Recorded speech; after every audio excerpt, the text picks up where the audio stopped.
I कुठे काय करते या मालिकेपासून घराघरात प्रसिद्ध होणारी ईशा तुम्हाला माहीतच असेल। ही मालिका आता वेगळ्या टप्प्यावर येऊन पोहोचलेली आहे आणि ईशाचे कॅरेक्टरसुद्धा आपल्याला खूप वेगळे दाखवण्यात आलेले आहे। चला तर जाणून घेऊया ईशाबद्दल काही महत्त्वाच्या गोष्टी। ईशाचे खरे नाव अपूर्वा गोरे आहे। तिचा जन्म चंद्रपूर महाराष्ट्रामध्ये 1996 साली झाला। तिचे बाबा एक गव्हर्नमेंट ऑफिसर आहेत।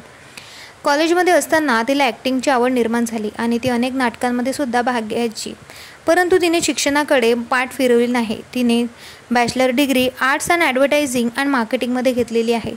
त्यानंतर तिने काही दिवस पुण्यामध्ये राहून नाटकाची आवड निर्माण केली। अनेक नाटकांमध्ये तिने भाग घेतला व ऑडिशनही दिले आणि अशातच तिने मुंबईमध्ये धाव घेतली। तेव्हा तिला हाय टाईम ही तिची पहिली शॉर्ट फिल्म मिळाली। तिच्या प्रेमाबद्दल जाणून घ्यायचं झालं तर ती सध्या आता समीर कपूरसोबत रिलेशनशिपमध्ये आहे असं बोलण्यात येत आहे, परंतु याबद्दल ईशा म्हणजेच अपूर्वाने कधीही खुलासा केला नाही।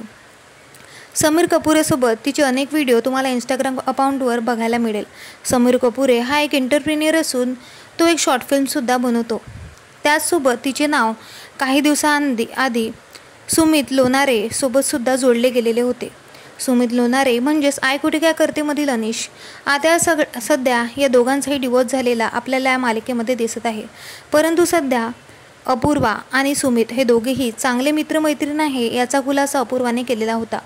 अपूर्वाचे करिअर उत्तम सुरू आहे। हाय टाईम हे शॉर्ट फिल्म केल्यानंतर तिने वागले की दुनिया, ती फुलराणी यांसारख्या मालिकांमध्ये सुद्धा काम केले। शिवाय ती इंस्टाग्रामवरून सुद्धा दरमहा 1 ते 2 लाख रुपये कमवते। ती लॉरियल ब्रँडची पार्टनरसुद्धा आहे आणि आपल्या इंस्टाग्राम अकाउंटद्वारे ती अनेक ब्रँडचं ओपनिंग करत असते, त्यामुळे तिला अनेक ब्रँडसुद्धा मिळतात आणि अशातच ती भरपूर कमाई करते। त्यासोबत ती आय कुठे काय करतेमध्ये उत्तम अभिनय करत आहे। लवकरच ती आपल्याला एका नवी मालिकेमध्ये झळकताना दिसणार आहे। आय कुठे काय करते ही मालिकासुद्धा आता वेगळ्या टप्प्यावर येऊन पोहोचलेली असून या मालिकेतील ईशाचे कॅरेक्टर लोकांना आता फारसे आवडत नाही। त्यामुळे तुम्हाला ईशा म्हणजेच अपूर्वा गोरे आवडते का? कमेंट करून नक्की सांगा। भेटूया परत। धन्यवाद।